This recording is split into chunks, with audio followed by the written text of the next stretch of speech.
UFC Fight Night on Fox 12 is in the books, which means it's time for Verbal Tap, the show that proves fighting is way easier from outside of the cage. I don't know why more fighters don't do it. I am your host, Kevin. With me, the man that spoke to MMA greatness this week, Rafa Esparza. How are you doing this evening? I'm fine. Obviously, you're not MMA greatness. You're the person that spoke to MMA greatness. You had the chance to interview a young up-and-comer by the name of, what was it? Rhymes with Dixon. Rickson Gracie? Am I getting that correct? You are. How was the interview? You know, Rickson was awesome to talk to. We have a great interview that will probably be coming out in the, I think, September edition of Jits Magazine, and we had a really good 2-hour conversation that will be condensed for that. And then he was nice enough to indulge doing a dumb interview with me afterwards. Were there two jiu-jitsu ninjas on either side just for security? Okay, I'm just asking questions that are routine. Does Rickson need security? Is that what you're trying to imply? No, I just assumed it's how you had to get your black belt if you're in his gym. You had to spend a year as brown belt as one of his personal ninjas. No, although I did have to sub 6 different people to make it to the interview. And when I couldn't do the first, they were like, all right, well, you still get the interview, but you really suck. It would have been awesome if he kept choking out your cameraman. If he was like, to be fair, this guy. There is a real fear at any given moment that if he didn't like the interview, I was like, he's going to choke me. He is going to end my life if he doesn't like this question. No, that can be further from the truth. Rickson is great. He's obviously starting this new federation, the Jiu-Jitsu Global Federation. Mm-hmm. It's interesting. It's Kevin, I'm not lying to you when I say it is ambitious. I believe it's ambitious. I say about this new federation as I say about most new jiu-jitsu formats. Good luck. It's going to be tough, but I'll be watching. So I don't know how else to. Can't wait to see it. Is that fair? Where are you at? You know, it's cool to get Rickson explaining it to you. They have a lot that they want to do. It's a multi-tiered plan. So we haven't even seen phase 1. We've talked about it. And, you've seen Rickson. He's made appearances on Joe Rogan's podcast, Talking with Eddie Bravo. He was on Inside BJJ. He just recently did a thing with Budo Jake. So there's a lot of stuff that he's talking about now. And I would say probably the best aspect of his media tour right now is there's accessibility to Rickson that we haven't heard in a long time. So there's a lot of exclusives that all of these publications are getting. I mean, Budo Jake got him to show aspects of Invisible Jiu-Jitsu, which is amazing because seeing him explain it is something that it's not really as caught on tape. Like you see everybody now, everybody has an instructional, everybody has DVDs or YouTube clips of everything that they do. And there's just this aspect of his game that we really don't have as much footage aside from the fights, really. So getting access to that is really cool. And I got to ask him some really cool questions that there was at least 3 times when I just kind of went, I'm just curious. I just want to ask you this. And he would answer honestly. And it was a real pleasure to get to interview him. So I'm looking forward to writing the article and condensing it all down. And, okay, it'll be really, really cool. Last question. You two shake hands. You've seen that scene in Space Jam where they touch the basketball and they all get their powers back. Did you feel that when you guys shook hands? Did all of a sudden, you were like, God, I could Kimura anyone. Feeling good. No, Kevin, I did not. That's a stupid thing. I'm asking the questions people would have asked. I'm asking the top 5 questions here, Ref. I'm being very professional. I'll tell you this much, Kevin. While driving home, I was supposed to go train that night. But the interview went a good amount of time where I was exhausted by the end of it. I was just kind of like, man. Plus, driving in the 405 traffic. I'd like to say this too. This is also the day that President Obama decided to come and do a fundraiser here in Los Angeles, which renders all of LA just insane for traffic. It's the worst fucking traffic. And Democracy, baby. On my ways, Kevin, the application that tells you current live updates on traffic, I got no less than 9 falling objects that were notifying. I thought it'd be different if somebody said, hey, there's one falling object, no big deal. No, 9 fucking times there was fucking debris. And it made me think, why isn't this person closing their fucking trunk? Or, oh my God, use a fucking lever to latch that fucking shit. No. Douchebag. On top of President Obama coming and creating a media storm of crazy and nonsensical traffic, there's also people who are fucking throwing shit out of their cars or having it fall out. So I'm like, all right, fuck it. So anyway, on my way back home, and it took a while to get back home, I just decided, I was like, I'm not going to be able to make training tonight, and I'm a little tired, so maybe I shouldn't. And when I go to update my bjjtrainingjournal.com, I take a moment and I go, did I train today? I mean, I didn't physically train, but I did interview emotionally. Hickson. Yeah. I feel like I can put I did train today. Absolutely. Now, while driving home after shaking his hand, did I feel like nobody could touch me in jiu-jitsu? Yeah, for a day. But it's kind of like you get a star in Super Mario Brothers, but it's only going to last for so long because the next day normal. So whatever. That's awesome. Okay, well, can't wait.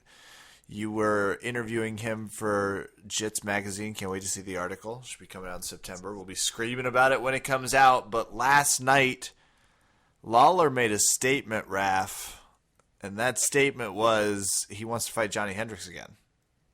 Oh, I thought it was that he was super hungry. I thought that was the statement. Well, let's talk about this because I've never liked Robbie Lawler more than when I saw the picture. And here's what Robbie Lawler tweeted out. He was like finally post-fight meal. Or maybe it was his corner. Matt Hughes was actually the one that, and it was just this 2 boxes of cupcakes that looked phenomenal. Big boxes, like 24 cupcakes sitting out on this table, and a box of In-N-Out double doubles. Yeah, fuck yes, fuck yes. God, it looked good. I wanted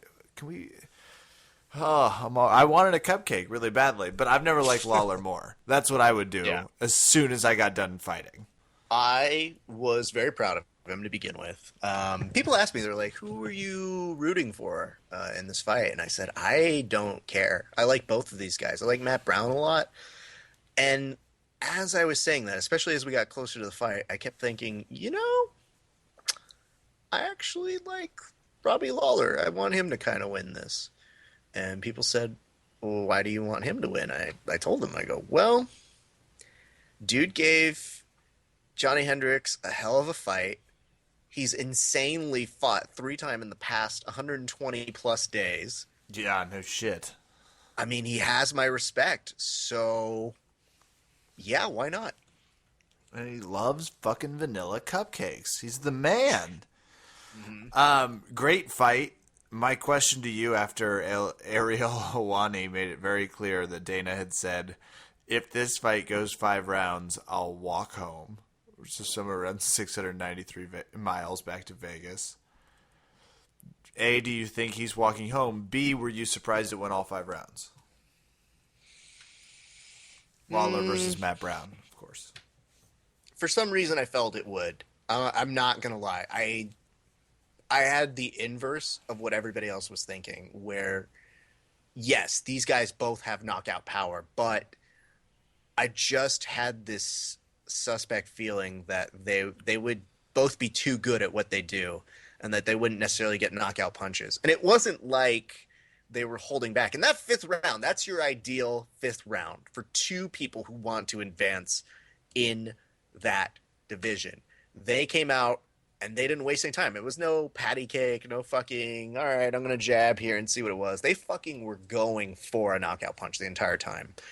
So I'm very happy to see that result. And you know what? When Robbie Lawler won, I said, man, I cannot wait to see Hendricks and him part 2. Dude has earned it. So yeah, if he wants to be a fat kid and go get some cupcakes, more power to you, dude. Because Lawler's now at this point where he fought so many times, it sounds like he's going to be waiting. And even in his post press interviews, he was saying he expects to fight early next year, which would probably be enough time for Johnny Hendricks to recover, maybe at the Super Bowl pre-fight. I don't know, maybe. Ooh, good timing.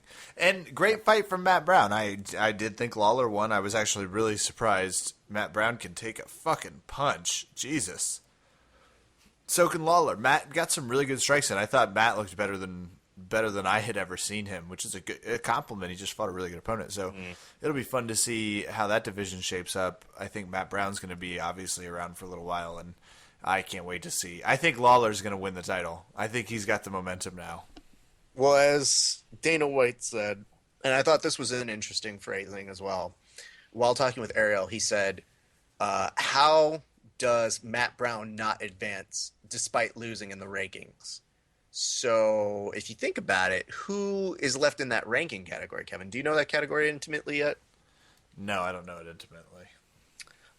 If he's saying he's supposed to be advanced, you know that would put him past Carlos Condit on the rankings, yes? Let's not be fucking hasty. I don't think he needs to. I mean, I guess I'm intimate with a few fighters in that division, and let's breathe deep before we're moving him ahead of Carlos Condit, who had an accident that is probably the only thing that an injury, a freak accident that kept him from beating up on Tyron Woodley, which I'm sure he would do part two. So let's just all, before we go moving him up, he still lost to Lawler. With that note. Well, here are the rankings as is. It goes Robbie Lawler, Rory McDonald, Carlos Condit, Tyrone Woodley, and Matt Brown. So if you're Matt Brown, you're already at 5. Does that put you ahead of Tyrone Woodley? Does that put you against Carlos Condit? Does that put you at even level with Rory McDonald? And does a fight between Matt Brown and Rory McDonald make sense? No, not as. I would love to watch Condit and Brown. Now that you say it.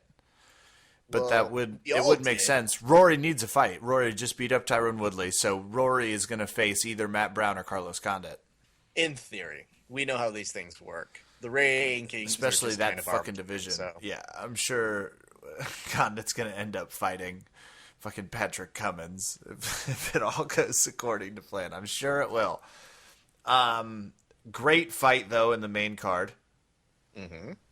Fantastic. Clay Guida. Okay. Loses. Are you bypassing Rumble Johnson? Oh, I was giving it exactly all of the seconds that the fight had, which was 3. Yeah. I'm sorry, I should have said it out loud. You know, the tweet that we had that got the most attention yesterday was as follows, and I hope you forgive me, Kevin. This is that's kind of a mean joke, okay? Okay. Okay. The joke read, damn, son. Johnson hit Nog so hard his receding hairline went back another 1.5 inches. Now, I've written mean jokes in my... and it's one where I almost didn't post it, but I felt it was the most truth. Damn. I'm sorry, I had completely skipped this fight because I forgot it happened. It was only, 44 seconds or so, give or take. So it was hard to remember. I think you're fine posting that because it was such a vicious, violent knockout. Is it safe to say that when that fight happened, it's one of those fights we look at in retrospect and think, oh no, how did that ever happen? Why did they think this was a good fight? I don't think it's safe to say anything about that fight for fear that Johnson will come and pummel us in the face about it. I was just terrified for Nog about 6 seconds in because I think 44 seconds, which is what the official guide is, kind of generous. It felt like it was over 22 seconds after it started, give or take. Just took him a while to call it. Hold on, Kev. I'm sorry. The official UFC time was at time of closed door, so it was an actual -5 seconds into the fight that it was called. They were like, it was actually didn't even start yet. It's shocking. It's the second shortest knockout in UFC history. Well, Anthony looks great at 185, so maybe you should stick up there and see how it goes. That was a shocking defeat. It hurt to watch Nog go down like that. Other than Yeah. that, amazing, great. Obviously, and okay. Do you feel this way, Kevin? We did talk about this, and I think you and I both co-signed this. Are you okay with them just bypassing DC and allowing Anthony Rumble Johnson to take on John Jones? I'm actually completely for it. Now, why are you for it? Well, because it would just piss off Daniel Cormier as much as possible. And I just love to see him back. He was a mess. He did not handle being both a fighter and a personal, and a call guy last night. It was just mostly, he just kept talking about his fight with John Jones, basically. It's been this way for a while, and I haven't had such an issue with it before. It's slowly been building.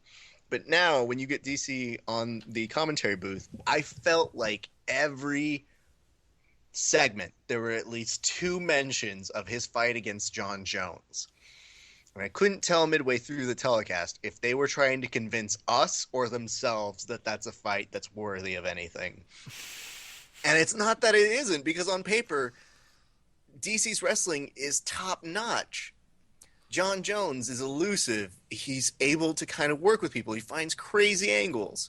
It sounds like a great fight. But when you hear Cormier talk about that fight, I get less excited about it because it sounds so ridiculous. He was jacked up about it. That's what I know. I think Rumble looks great. Obviously, I don't think we're going to get our wish that he's going to fight John Jones in September.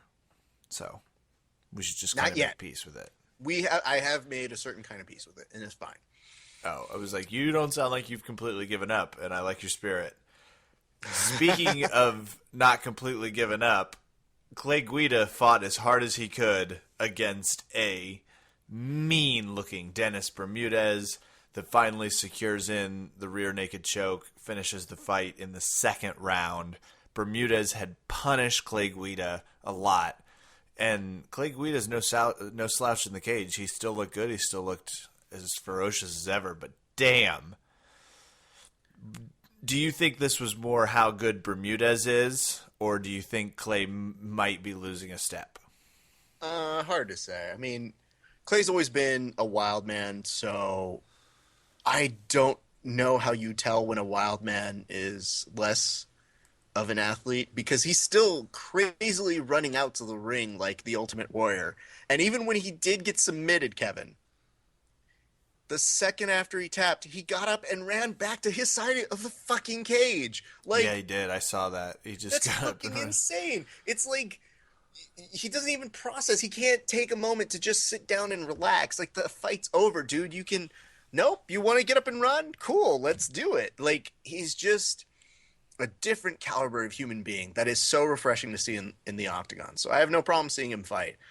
But Bermudez, and you and I talked about this, and I really like this. It is truly a tenet and an aspect of jiu-jitsu, which is you get a crazy opponent like Clay Guida that's just crazy fast. He unpredictable striking. Hard to predict, both on striking and how he's more predictable with his wrestling, I'll say that. But just his movement is very hard to really get a grasp for. And yet Bermudez stayed calm and was able to work around that. Kind of worked around the takedowns. And when he ended up getting his back, I said, I'm going to bet on Bermudez here. Yeah, no shit. I just felt like Bermudez owned it from strike one to strike last. He was all about it. He had his game on, so nicely done. Bermudez. Bobby Green wins decision over Josh Thompson. Bloody fight, rough fight, but it felt like Bobby Green had won. Do you agree? I think so. Josh Thompson may not. Josh Thompson definitively doesn't agree. And neither does a lot of the hometown audience that was there to support Josh Thompson. But he'll be back. Josh, you're going to be fine. It was a great fight. People are going to want to watch you fight again, so you'll be good to go. It's hard Bleeding everywhere. Bleeding everywhere. The two of them we're fighting similar in a sense where I did think Bobby had an advantage for the majority of the fight, even as I was watching it. I said, this hometown crowd isn't going to be happy with this. It's just hard. I mean, it's a trigger fight. I mean, pulling the trigger and really making the difference between finishing it. That's really what you have to say on that fight is both really, really high caliber athletes. I still feel if we saw that match again today, it could be a little different. I don't know. It's hard to say, but yes, I thought Bobby Green did win it. All in all, though, fun night of fights. Really fun night of fights. We're going to talk to Tim Means here shortly, who will fill us in about his fight. Good Awesome. undercard. A lot of things going on, and the main card. Like, this was better than some of the pay-per-views have been. This was a really good card. I was very happy with it. I went from the preliminary card on. I didn't see any of the Fight Pass stuff yet, but let's acknowledge something. Patrick Cummins, is that what we're calling? Every time I say his name, I want to say cumin, like what you add to food. Patrick Cummins. No, But Patrick Cummins, I think he was able to prove a great sense of wrestling. It was impressive, so much to the point where Kyle Kingsbury retired after fighting him. Yeah. So I think it's, I'm still a little weary on his shit talking and whatnot. He might be somebody that's great for us to talk to. We may have to reach out to him. But there's something that I'm not completely on board with yet, just from what he's talking about. But yesterday, his in-cage work was very impressive, to say the least. So that, we're going to talk with Tim. Brian Ortega's submission win, his rear naked choke was, man, talk about black belt pressure, Kevin. He had under the chin, and you felt bad for Michael De La Torre because you said no. I've been there. I know that. Oh, then you just start having bad flashbacks. That shit is painful. We'll talk about it at the very end, but let's just say I went over to Brent Burniston's Subconscious Jiu-Jitsu Academy, and I got to roll with him. And I immediately had flashbacks to maybe 2 hours earlier where I said, no, Brent, bad pressure, neck doesn't go away, tap, please. So it was a very strange thing to see that as the first fight. But yeah, like you said, great fights. Really excited. And Masvidal, of all the people in the post-presser, won the post-presser. He was hysterical. People asked if he got knocked out at the very beginning of the fight, and he said, nah, I was just playing it up for TV. Yeah. It's like, oh, that's just what we wanted to hear. You weren't taking it. Never mind. Not going to get into a pro wrestling stance here. Hey, you want to go talk to Tim Means? Yeah, why not? Why not? Absolutely. We'll be right back with Tim Means.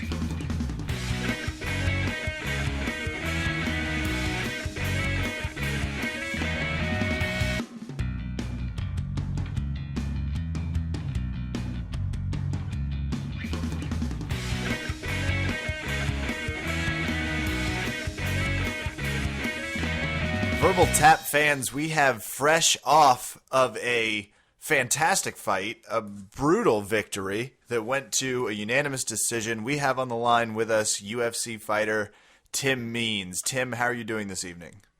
I'm doing good, guys. Thanks for having me. You said you were relaxing with your nephews. Is that a location-based because of where the fights were, or is that always your post-fight ritual? Just made it back home and just came over to see the family. The nephews right away saying I won and better than coming home and them handing me their sorry notes for me losing, so good to flip the tables this time around and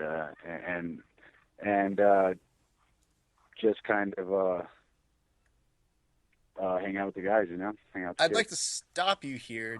Did you just say sorry notes? Sorry notes? Yeah, That's the cutest. Yeah, do they write notes for you in the event of a loss? Yeah, they have, man. I came home and he had Danny had a 3-page letter written out for me saying, keep my head up high, it's okay to lose. And, you know, it's cool to get a W for them, so they know that, you know, even when you lose, you still got to try on the next one, you know? That's amazing. I was going to say, that's the most adorable thing I've ever heard in a post-fight. Like, I've never heard another fighter say that they get those notes. That's really cool. That's hilarious. Yeah, the nephews and nieces are cool, man. They keep you trucking, you know? So how much better is the day after the fight? You were mentioning that it's kind of like this calm after the storm. How much better is it after a victory? You know, it's good. It's good, but, you know, I came over here, watch the fight and see things I still need to fix. You know, I was happy that I changed levels in the fights and got a takedown and made him block some takedowns. So, you know, those things are clicking, but I still have to stop making some errors. And, you know, I just have high standards for myself and just want to get better each time out. Absolutely. Determined, too. Go ahead, Ref. I want to say, you know, part of the reason why we really, really want to talk with you, and not just with the awesome fights that we've seen you in the UFC, but yesterday's performance was, in particular, really awesome to see you make not just a comeback, but a game plan adaptation within the rounds. You know, walk us through the first round. What was something that you didn't expect for Hirani there? You know, you get a lot of talk from guys that they say they're going to come knock you out and make you walk backwards, and you know, usually it's the opposite. And for me in my fights, I'm walking those guys down, and you know, I'm trying to take the opponent out, and they're going backwards a lot. So he came right out and got in my face, and no excuses, man. We didn't get a long enough time to warm up in the back. I got like 7 minutes. You know, it took him a while to wrap my hands, and I didn't get as good of a workout in, or a warm up in, so it took me a minute to warm up. But once I got going, I felt warm and I felt like things were falling into place. So I always go back to I have to do something better in the next fight, and you know, I just seen spots I could add some kicks in and some level changes. So you know, working a lot of wrestling with Coach John Judy here in Albuquerque. And wrestling footwork is the same with your striking footwork. So if you get where you can blend everything together, you're a bad cat. And you know, I really want that style. So hats off to my coach John Judy. My hats off to my striking coach Arlene Sanchez Vaughn and Coach Tom Vaughn. They expect a lot out of me, and I expected it of myself. And you know, it's just starting to work out that way. I do like that you were saying that they were trying to wrap your hands, and that you know, you don't want to blame them for anything, but when they're taking a little long to wrap the hands, what's going through your head? Are you looking at them like, can we move this along, guys? Really like to get on the mats real quick. No rush. Only got a big fight coming up. You know, you got to stay calm, man. Like nobody knew. I have 2 hurt knuckles that you know I went into the fight with. So, you know, you got to stay mentally tough, and you can't be making the crybaby issues. You know, you got to look past it, dig down, and get through the 15 minutes. And they wrapped my hands a little late, but they had come and asked me prior, a little earlier. And next time I know when they come to ask, you know, the guys are stretched out so thin, and they're working their butts off, and we have excellent guys, you know, Rob Monroe and House and the guys that are wrapping our hands. They just have so many guys to work with, and they're running in so many directions. Next time they come and ask me to get my hands wrapped up, I'll be sure to say yes. There you go. And I'm curious about your adaptation, and maybe the hand had something to do with it, because we kind of got some commentary during the fight that it was like maybe his left hand is a little busted up. So we weren't sure, but it seemed like that. Did you adjust to throw the jab more and a lot more of those body kicks as a result of the hands, or was that just part of the game plan? Funny thing is, man, is it was my jab hand that the hand is hurt, those 2 knuckles, you know, and I seem to use it more, and I seem to go to some kicks. So I don't know if I was just trying to having to keep him at range and keep him from smothering me or what it really was. But whenever I opened my mind to working more tools, you know, I just felt like I moved better in the fight. And we've been working that exact game plan, or I don't really like to say game plan. We've been working those reaction drills, and it just really panned out. And I knew with just my hand bruised up a little bit or hurt a little bit, wasn't going to stop me from using my other tools. And it forced me to I had to shoot a takedown early because dude jumped on me, and you know, it might have been in the back of my head to get into those flurries. I might hurt my hand early. So I shot a takedown. It was kind of crazy because I shot the takedown, and we were like on the ground quick. Like I blinked and we were on the ground, and I forgot to hold his ass down. I was like, oh crap, we hit the ground, you know. And It was just, right. It was a little surprising. So with the hand being hurt and just coaching and help push the fact to be mentally tough, I wasn't even really thinking about my hand when I got in there. I was just trying to react. Love it. I would have been probably crying with Raph making snide comments between each one, because the hand, that's a lot of pressure to go through. Had you worked a lot on, and it seemed like the kicks to the body and the variation of the kicks was maybe just a little bit more than we've seen in your previous fights. How much work have you been doing, and what's it like to see those during the fight when you're trying to throw those kicks? Coach Arlene, we really got together this camp, and she made me move. She made me remove my legs, check kicks. I know when I get over there and talk to her, she's going to be mad that I took a few too many kicks in the fourth round or in the third round. Crap, I think we did 4 or 5 rounds in my head.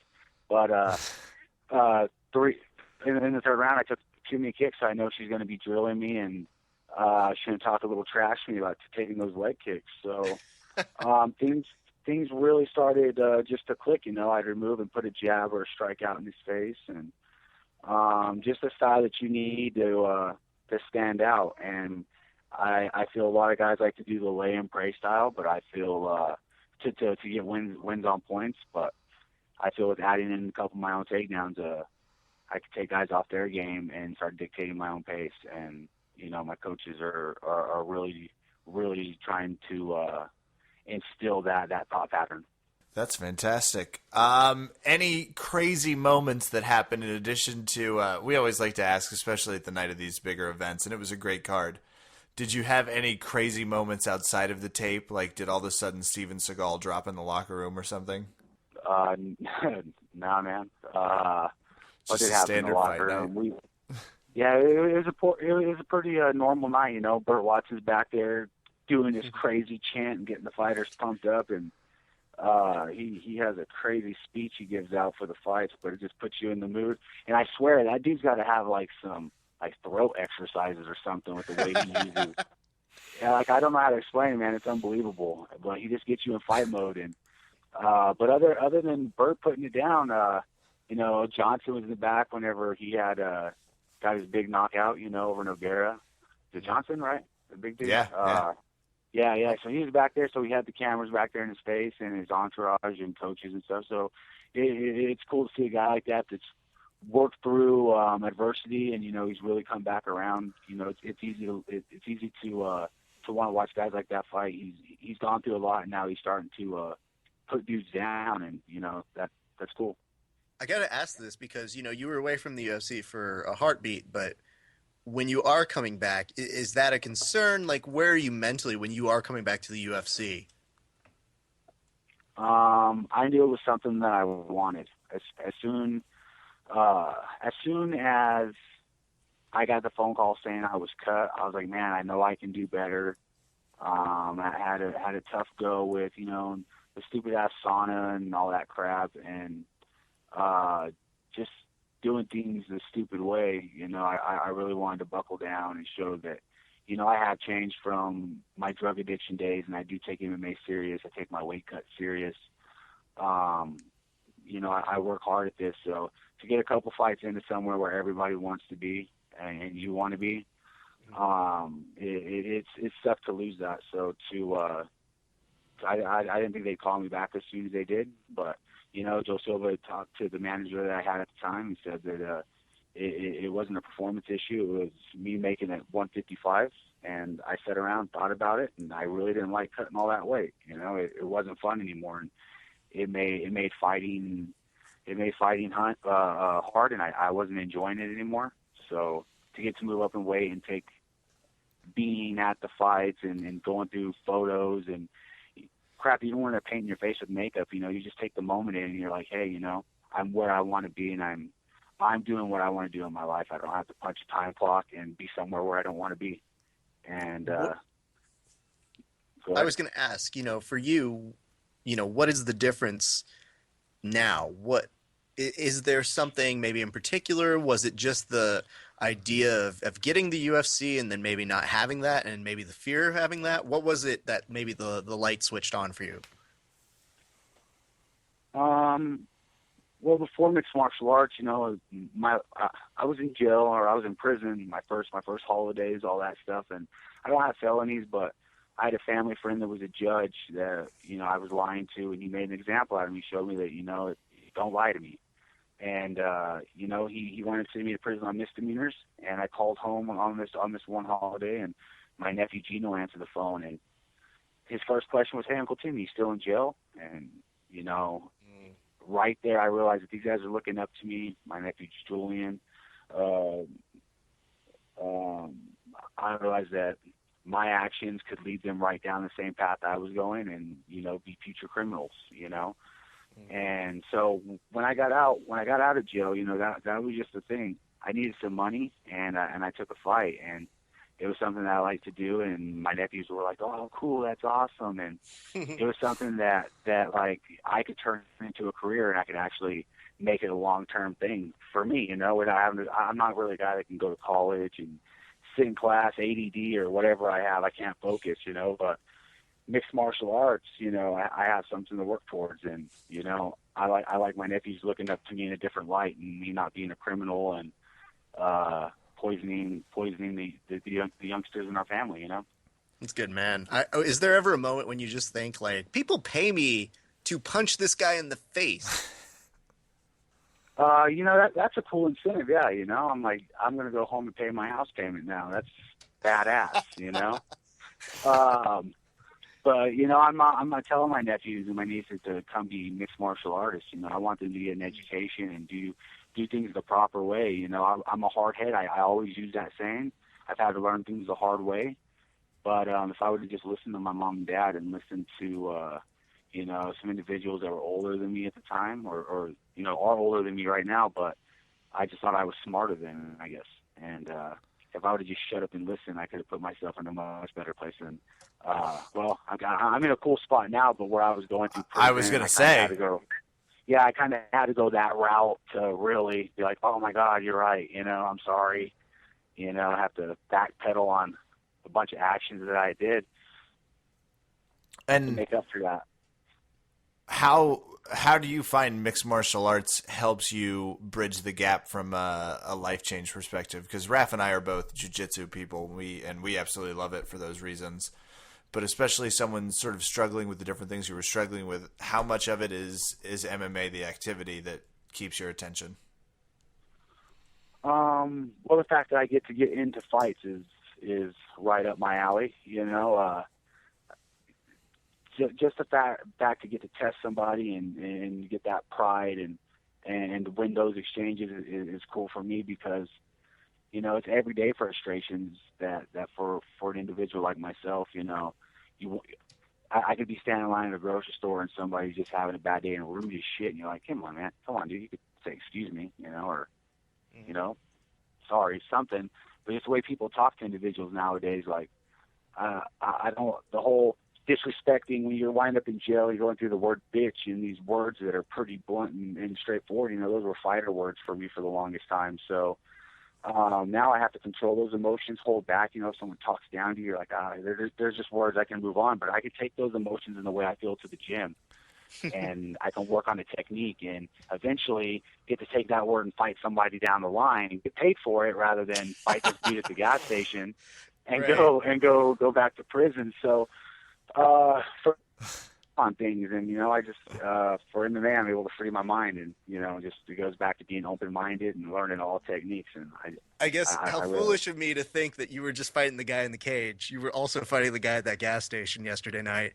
And I don't think he much appreciated that giant knee you threw in the second round. I was going to say, he should know about your leg kicks before he gets too lippy at the gas station. Right. You get these people on the freeway and people drive crazy. You pull next to them, you got people doing their eyebrows in the mirror, and you're like, "Damn, dude. You're driving a 35-pound like a 35-pound machine. You could kill all of us." But I don't know, man. I'm thankful for MMA, and I'm thankful for martial arts. And dude, I love this. I love that this is Tim Means calling everybody out. All of you bad drivers. Tim Means is letting you know that he's not just fighting whoever the fuck the UFC puts in the cage. He's looking at you, guy who's eating McMuffin in 405 traffic. start calling out their license plates on TV. Be like, you, buddy, you. I'm going to kick the shit out of this guy because he signed up for it, but I just want you to think about what's on the other end of this. Right, I guess, exactly. Tim, and we're in different places in our lives here. But I know that for you, is there ever a temptation to, like, if somebody doesn't bag your groceries correctly and they just talk some weird shit to you, do you ever want to just drop them a card to your gym and be like, what are you doing Tuesday at 4? You ever tried boxing before? We should. I got a ring. We could just go there. I did get business cards made for that reason, but it's not like if somebody's like bagging my groceries or they're working or something. Like it could kind of be like a thing where like I'm walking down an aisle and I'll be like, "Hey man, how are you?" And they'll just ignore you and walk by you, and then you gotta be like, "Well, is the dude mentally ill?" Or like just say hello, like you just kind of want to wonder about the person that you're walking by, Yeah. Not a big UFC fan, I guess. Jeez. Yeah, Just walking by Pro Fighter Tim Means, dickhead. Yeah, not even a UFC fan, just a good human being saying like, "How are you doing today?" Yeah, what's going on? But people just seem so grumpy anymore. I don't know. It's a thing I look at. Yeah, look at these people. We live amongst each other, but like old school days when I would ride with my grandparents or my mom or my parents back in the day, everyone waved to one another. Hi, how are you? You don't see that really anymore. I don't know if that's because there's a lot more people, or if just common courtesy's gone. But you like to see more of those hello and thank yous, and see young men hold the doors for older ladies and stuff. You don't see a lot of that. And note you to try to kind self: of instill the values. Don't flip off Tim Means at the grocery store. Got it. Chase you down. And I'm gonna give you I'm gonna give you a whispering of a lifetime. That'd be a great T-shirt. Whispering of lifetime with Tim Means. It's just him beating the hell out of you. Which martial art did you fall in love with? Well, I'm also curious, which one did you fall in love with? And do you train everything now? Do you train striking, jiu-jitsu, wrestling? What all do you train? I started out as a wrestler. I wrestled in high school, and the only thing I really knew how to do when I first started fighting was throw a left hand and shoot a takedown, get on top of you and hit you. And I got away from that. Like, I really enjoyed boxing and kickboxing and just I'm going to own the center of the ring portion of it. We're going to battle for this ground, So, like, I really, really respected that. And I constantly train jits and wrestling, and every day we do it. We shoot box, we do all this every day. But for some reason in my head, I'm just not using it, and I'm only wanting to stay on my feet and throw combinations rather than be aware of I need to scramble and hit sweeps and set up my own triangles and arm bars and just mainly just creating scrambles to move and having high cardio. But for some reason I just been staying on my feet and wanting to knock people out or try to knock people out. But it doesn't always get the win, and it's not being a selfish fighter. And I have the only job pretty much that being selfish is okay. The more selfish you are, the better off you are in the fight, or my job. And I just need to start thinking like that. That's awesome. And to bring it full speed, did you know you had won? Did you think as the bell rang last night, UFC Fight Night 12, you had the decision? Yes. That was the first time since I knocked out Justin Salas that I was like, I won that fight, Other ones I knew I got taken down and held down, and they didn't do nothing with the positions, they just held on. And like I felt like when I fought Masvidal, I was the one delivering the shots, the elbows and blocking shots and doing the dirty boxing. Like, I understand we're on our back, but you can dirty box on your feet. How come you're not allowed to dirty box in that position? Just the dude's on top and getting the crap elbowed out of him and busted and bleeding, he's winning? Like, that just doesn't make sense to me. But I need to start look at how other people look at it, and the guy on top holding on top is winning. So just I create those scrambles and get free.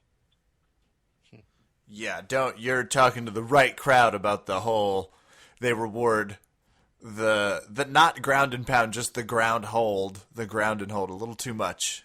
Raph and I feel, I don't mean to throw it at this. I do understand what Kevin's saying here. Tim, just to give you some background, Kevin's notoriously terrible at figuring out how fights work.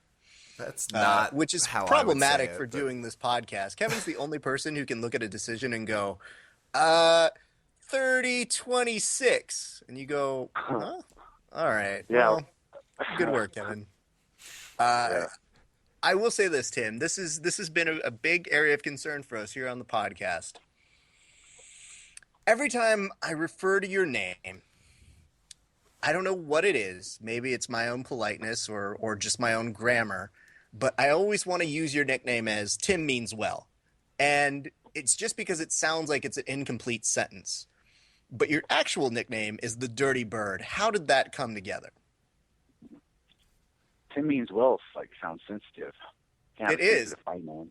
I'm not trying to make you a sensitive fighter. I'm just trying to say, like, especially when you have a co-host like Kevin, where you go, well, Kevin, he means well. He has some issues. But for me, that's the joking side, and that's always when I'm writing jokes about fighters. But for you, where did the Dirty Bird come from? Because I think that in itself is a different kind of funny kind of nickname. I had dyed my hair for one of my first fights.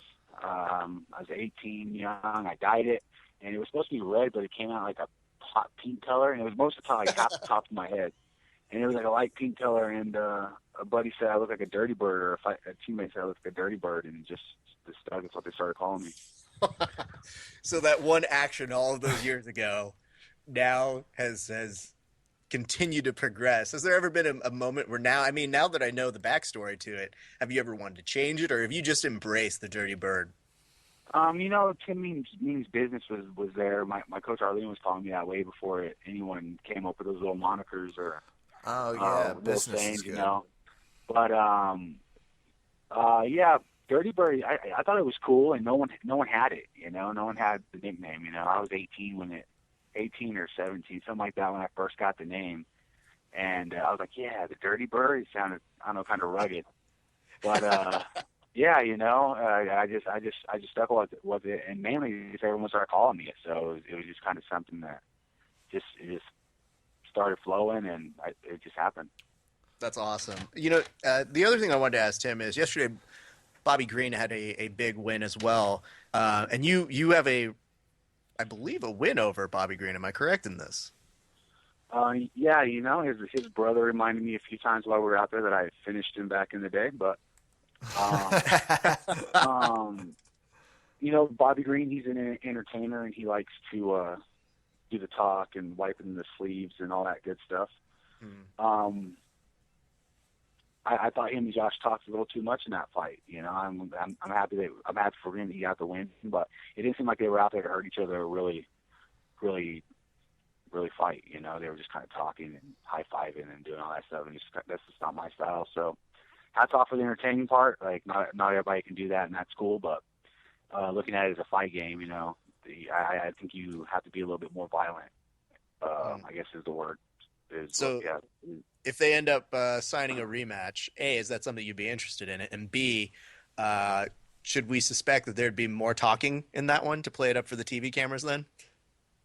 For those guys to fight, or for me and Bobby Green? I'm saying for you and Bobby Green. Is a rematch something you'd be interested in? Or, now that it's a different done deal, but let's just say in a hypothetical. Green's a cool guy, and that's the fight they wanted to come with. You'd have to come to 170 to see me, and if people, I can talk shit. If you want trash talk, I can do all that. That's fine, but mainly I'm just willing to fight anybody, and if that's what Coach Tom Bond and the UFC wanted, and hell yeah. Sweet. So who do you have in mind right now, or do you even have somebody in mind? I guess a day after. Now you've got a win in your bag. You're looking at what's next for you. Have you even started to think about future opponents? I haven't. I got asked this last night. This is just kind of the chill time right now, where everything's mellow and it's at a standstill, a halt.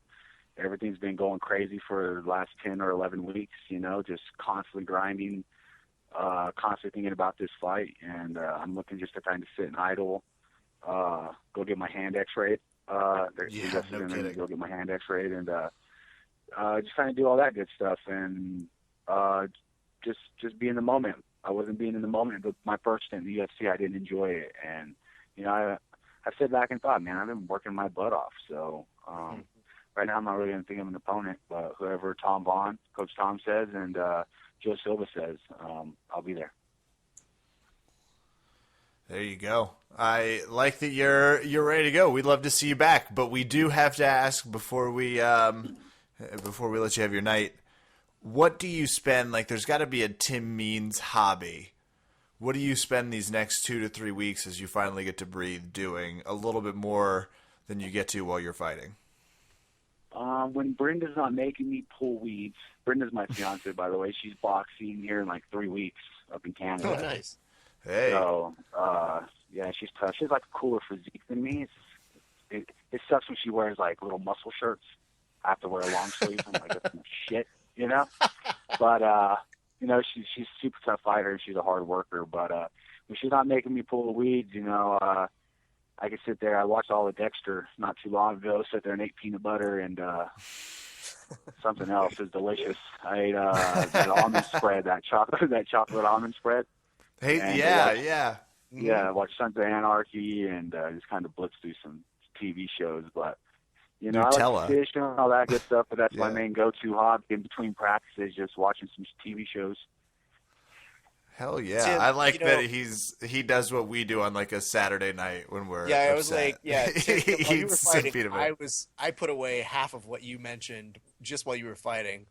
But Tim, for us, you know, one thing that always interests me, they showed a picture of Robbie Lawler destroying cupcakes and In-N-Out yesterday. What is your post-fight meal? What is your post-fight like cheat to yourself? What happens today, I guess?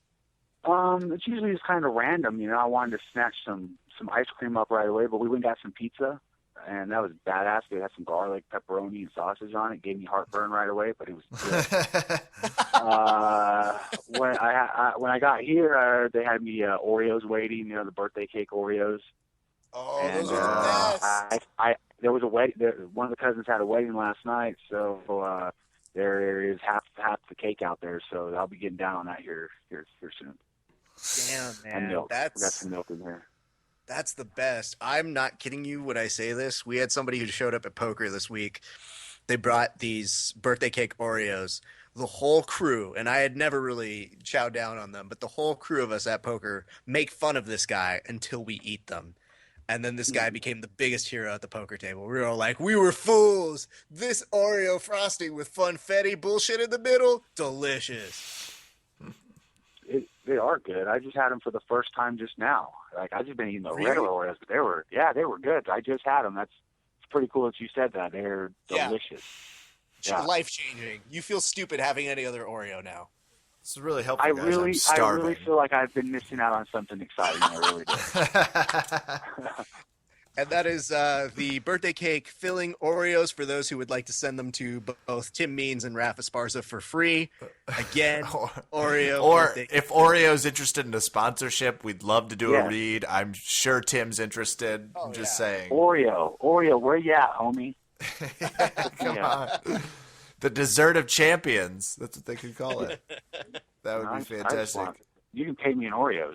We're cool. Oh, no. Don't tell them that. That's the worst thing you can do, Tim. I was like, Tim, we need to talk sponsorship and how you go about them, my friend.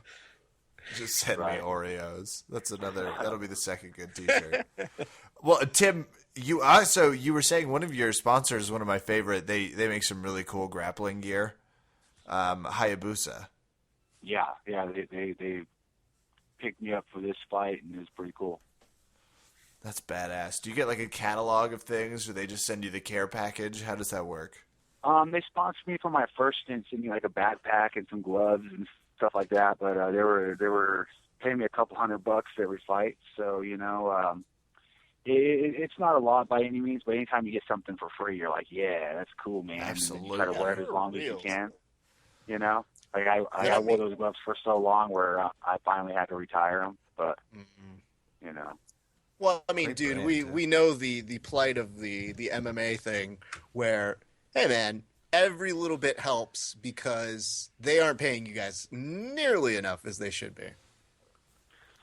Yeah, you know, as long as I can go get in the right fights, man, I can make the right type of money. And when I say that, it's about getting them bonuses. And Dana White goes back there, he gives you the whole speech and the whole rundown right after weigh-ins. You know, tells you who he's going to pay. Doesn't say who he's going to pay $50,000 to, but he'll tell you, you know, the win bonuses, what he's going to give them for, and you know, it's just about getting in those right fights and getting the money.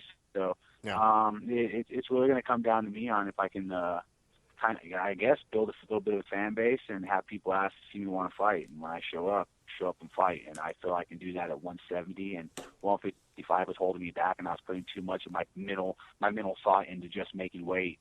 And I still had to fight the next day and not feel good and just not do good, you know. So I'm excited about what's coming. You know, we got this W at 170, and you know, I knocked out Spratt violently. I beat up Artenis at 170.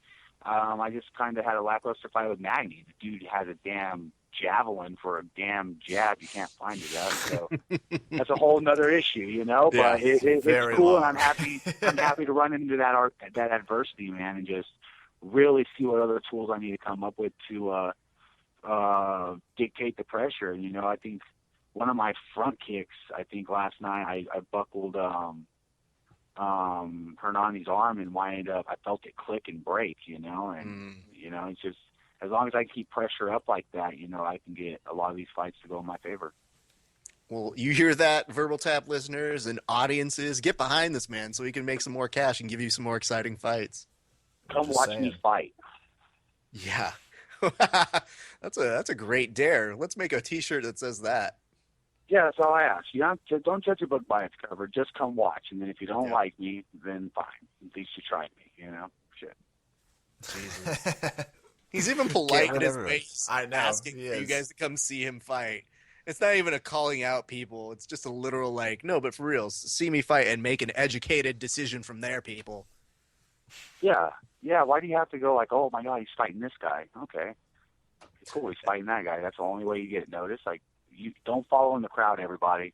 Just come make a decision. Be like, hey, I'm going to give it a try. If I don't like it, I'm going to put it back. You know, it's that type of thing. But everyone follows in the path of, oh my God, have you seen this dude? Silly. But just come watch. Love it. Absolutely. And Tim, did you have any other sponsors we could give a shout out? Yeah, let me. I got them written down, so I'm actually doing better than I was earlier. Well done. But, you know, you always forget one, and you're like, dang it. But, Hayabusa, TKOVapor.com, Damage Control Mouth Guards, Trick Cottony, Paralegal, Ultimate Sports Nutrition, it's Unleashed Sports Nutrition, I'm sorry, Lexani Wheels, and Fulmer Helmets. Boom. Badass. Boom, man. Always love to my team at Fit HB. You're with me when I win or lose, and that's what's important. Well, Tim, we can't tell you how much we love having you on the podcast. First of all, you've got a really interesting story that explains a lot about the fight determination we see when you're in the cage.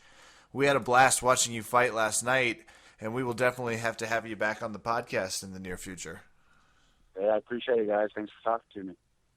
Thanks so much. Verbal Tap listeners, Mr. Tim Means, fresh off a UFC victory. Congrats, Tim. Yeah, thanks, guys.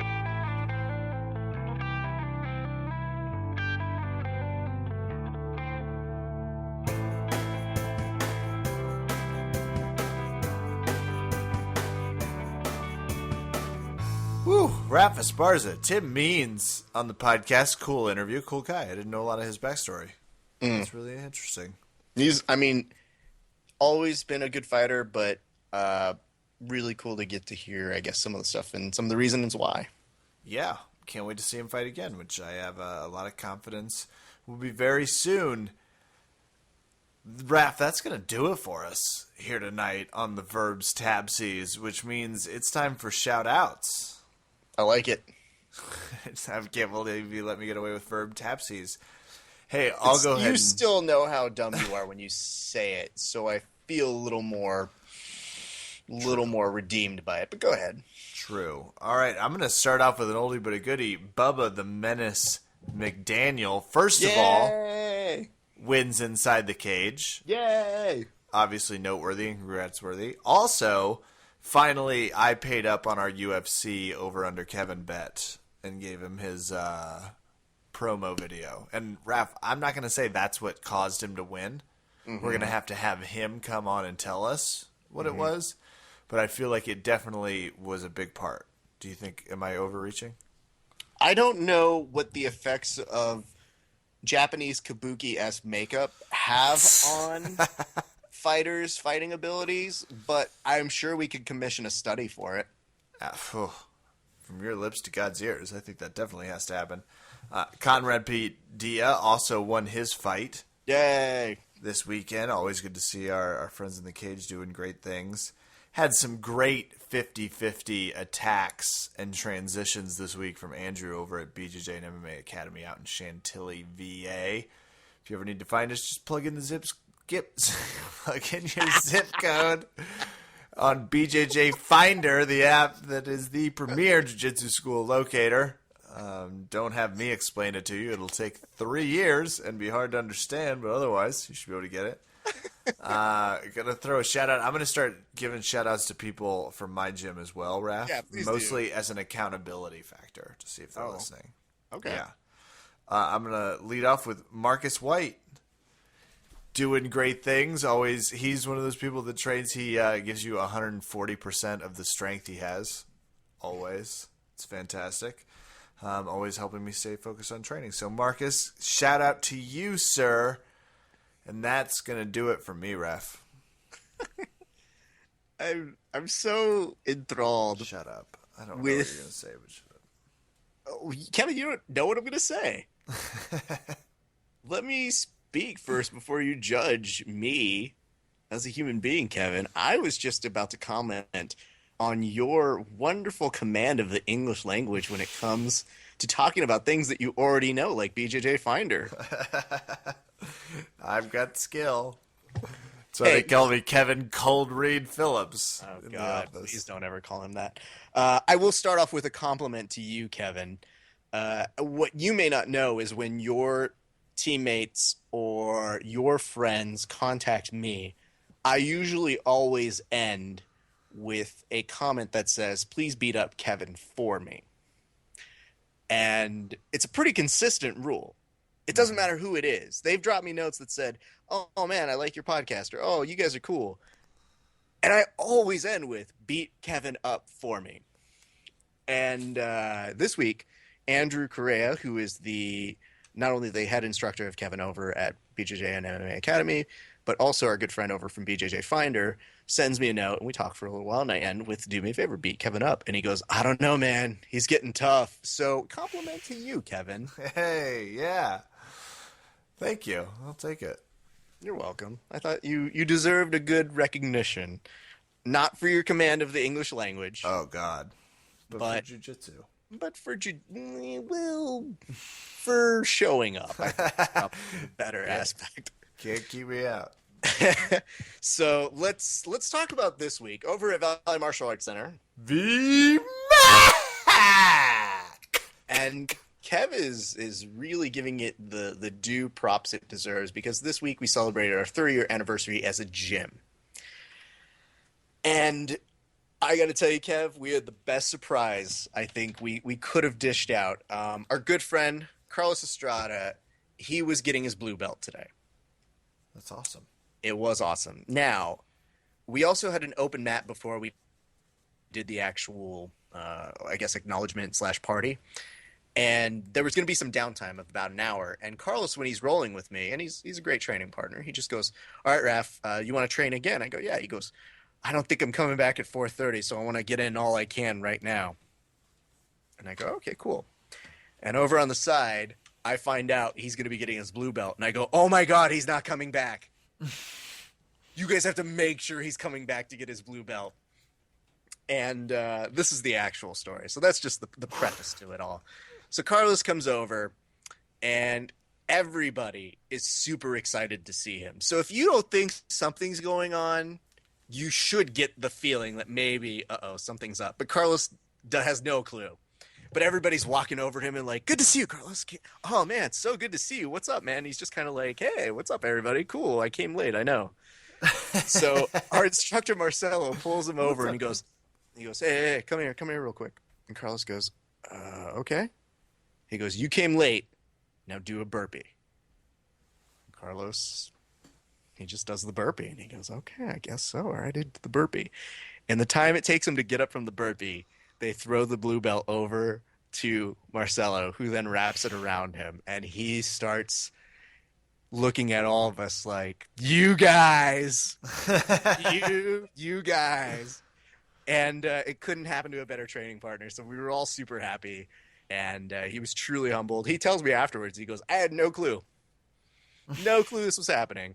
And for your teammates, that's all you can ever wish for, is to see them so happy like that. So to Carlos, we want to say congratulations. Super well deserved. And I'm glad you made it back, because if you hadn't have come back, it would have been a giant bummer for us to have this blue belt that we didn't give to someone. Or if we had gotten to the point where we got too drunk and we didn't actually acknowledge you, I guess it would really have been awkward. Be like, ooh, yeah, we were supposed to give him that.